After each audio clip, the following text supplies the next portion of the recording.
Hey guys, welcome back to my channel. Today I'm going to be showing you how I set up my February bullet journal. As you all probably know, Valentine's Day is in February, but I'm definitely not going to be doing a love hearts theme here because as someone who hates Valentine's Day because it contributes to the social normative idea that being in a relationship completes you while also being the epitome of American commercialism, I wanted to create a theme that was instead a celebration of each of us as individuals. And I'm not going to go so far as to call it an anti-Valentine's Day theme since that's a little bitter even for me, but I'm going to call it a self-care theme instead because it's a little more approachable sounding. And if you're watching this video, I guess that means that my title worked. I'm starting with my cover page here today, and normally I would do something that had the name of the month as the main title, but since this is a self-care theme, which is basically just a glorified way of saying that this is going to be a very self-centered theme in the most positive way possible, I'm instead creating a monogrammed cover. So since my name is Michelle, the first letter is M, so I traced an M onto a post-it note, and I'm creating a mask shape here, so I cut that out. A post-it is perfect for doing this because it has just a little bit of stickiness, but it won't be difficult to peel away from your page. They also make like full sheet post-it notes where the entire backside has that sticky material. So if you have those would be even better than these ones. And I placed it in the center of my page, and I'm going to start doodling some hearts around the edges of this mask in different shades of pink and red. So this part, I will admit, is a little bit Valentine's-y, but again, it's going to be a celebration of you because it's going to be your own monogrammed letter here. If your name starts with an F, I am a little bit jealous because then it can stand for your name and also February, so it works out really perfectly. But even though it doesn't have February on the cover page, we're going to be doing a full monthly calendar on the next page anyway, so I think it's totally okay to just switch it up and have this cover page be more of like a decorative element instead of an actual intro to the month. I'm just filling in these areas around this mask with different markers. I have my Crayola Super Tip markers, but I also found these glitter markers in my stash that are from Martha Stewart Crafts that I thought would add a really nice shine. And I'm also filling in some areas with green leaves just to fill out the space and also add a different color to this color scheme. I'm making sure that I doodle in a lot of these shapes very close to the edge because the more hearts and shapes that you have filled in around the edge, the more defined that shape will be. But if you want to go ahead and make it even more defined like I did, you can also run one of your markers right along the edge of that. I just used my lightest shade of pink so that it was a little more defined but wasn't too harsh of a line. And now for my favorite part, the big reveal of peeling your mask off. You'll see this really nice masked off letter and you get a really clean, crisp line. So using that post-it is really a lot easier than tracing out the shape on the paper and just trying not to get it into that area. I think it just helps to make it look a little neater.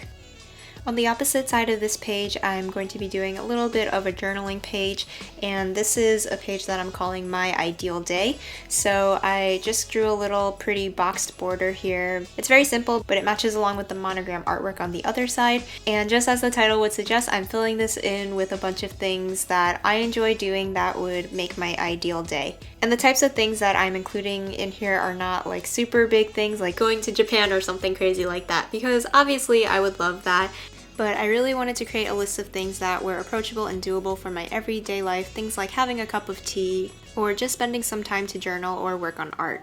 I'm going to try to take some time this month to just set one day aside and do all of these things for myself, or just even to incorporate a few of these things each day. I think this little journaling activity is really valuable because it really helps you identify the things that bring you happiness in your life. And it just reminds you that you can do these small things for yourself, and it doesn't have to be this big event or require you to spend a bunch of money for you to just take some time to take care of yourself. Next, I'll be working on the monthly calendar for February, so I'm just outlining the shape of the month and filling in that grid, and then I'm going to letter February up at the top, and then I'm going to create this doodly border all around the edge of this page. So I'm taking my marker and creating this border, but leaving several spaces for me to fill in with those heart and leaf doodles that I did on my monogrammed page.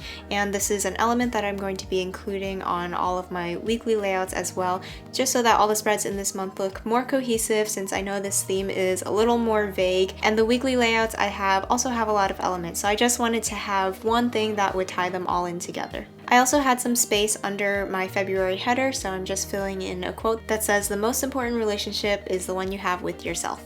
So just a little nice reminder during this self-care month.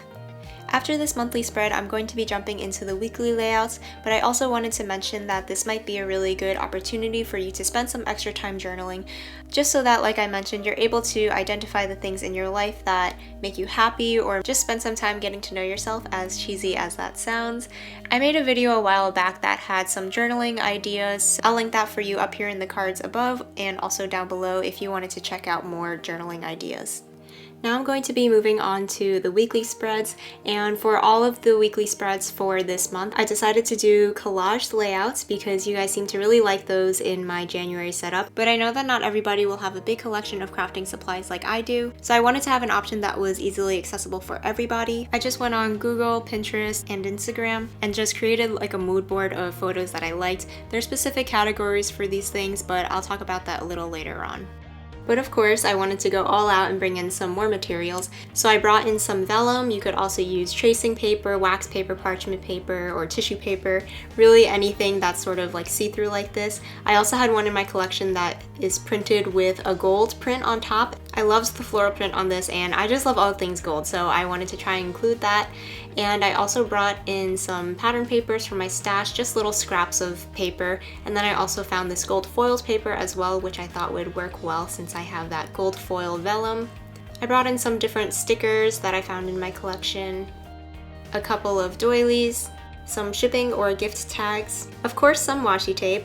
I especially wanted to use this super wide one that I have in my collection because I usually use book pages in my collages, but I wanted to try something different, and I liked that this pattern was sort of that same text background kind of look, very neutral, and just has a really nice vintagey pattern to it. And since I have these, I also wanted to bring in some stamps and inks. If you don't have these, you don't have to use them, but I thought they would make some good layering pieces without adding bulk. And then I also have these sheets of practice watercolor. I didn't really like the way they turned out, so I thought that they would be perfect for kind of ripping up and layering so that any parts that I don't like will easily be covered up by other elements in my collaging. So first things first, I'm going to get started by trimming out those little photos that I showed you earlier. By the way, these are printed super small. I think the max size of each size is about like 2 inches, but really I tried to stick to 1 inch by 1.5 inches for most of these photos because I don't want them to take up too much space on the page and overwhelm them. And like I said, I divided them into different categories, and since this is a month of just celebrating the things that I love, I just picked out a few categories of things that I love. So the first one is food, of course, because I love food. So I found some pictures of food that I like but that are also really pretty. I'm always amazed by the photos that like food bloggers take. They're just so beautiful, and I love the way they lay those things out. So I thought this would be a great way to just appreciate all of the work that people put into their photos. And it just automatically makes your page look that much better because somebody has already styled these little elements for you. So I'm just playing around by layering some of the different supplies that I showed you earlier, and then I'm using my stamp here. If you've never seen a stamp like this is called an acrylic stamp. So instead of having like a wooden block, you have to mount it onto this clear stamp block, and then you just stamp it like any other stamp, add some ink, and then press that onto your page. I really like this stamp set that has these stars because it's not too overbearing a pattern, and it just adds a little bit of interest, and like I said, it doesn't add any bulk, which is really nice because if I keep doing collaging layouts like this, then my book is going to be so big by the end of the year. So it's really nice being able to add another layer without adding more sheets of paper to tape or glue into my notebook. Once I have the layout all finished and attached, I just finished off the page by adding that same border that I discussed earlier, just adding a marker outline around the edge and then leaving some space for some heart and leaf doodles to tie it all in together. For the next page, my topic is going to be sort of like lifestyle type of things. So this includes makeup, fashion, art, and I had too many pictures for this, so I just tried to narrow it down to 3 or 4 pictures. And then I also brought in one of those floral watercolor pieces that I showed you and just ripped off a piece of that to layer underneath. Again, I'm going to be doing some stamping, this time with a scalloped stamp. And then you know the drill, I'm just going to start layering things up until I like the way they look. For this page, I specifically wanted to choose a topic that I feel like some people would consider frivolous. I think it's important to celebrate the things that you love, even if people might think that it's silly or unnecessary. I think for these specific things that I'm interested in, like makeup and jewelry, I feel like those are interests that are sometimes thought to be not important, and I think that's just BS, honestly. I think that you should be allowed to like the things that you like and not have to feel like you're being belittled for liking those things. If there's something in your life that you love but people have always kind of made you feel a little less than or weird about it, then I just invite you to fully embrace that, celebrate it on a journal page, celebrate it in your life, and yeah, just be proud of who you are and the things that you love. Okay, so on to my next layout. For this one, I pulled out photos of like gardens and farms and just insides of pretty houses, because these are things that I want to have one day, you know, when I am not broke and living in the city. A girl can dream, so I'm just putting those dreams out there onto this page. And I really like how, since every weekly layout is a collaged layout, I really get to play around with the different positions of the little clusters that I have on each page, just varying it and just finding ways to create nice visual movement and balance on each spread.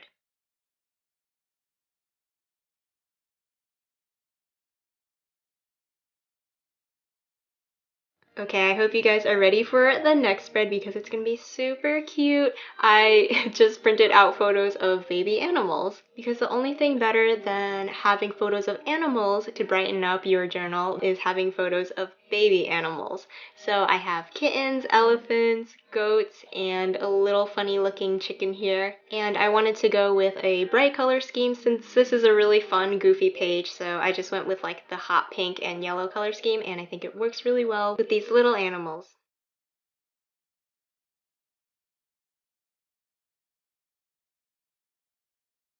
Alright, so I'm going to do a little flip through now of all the pages.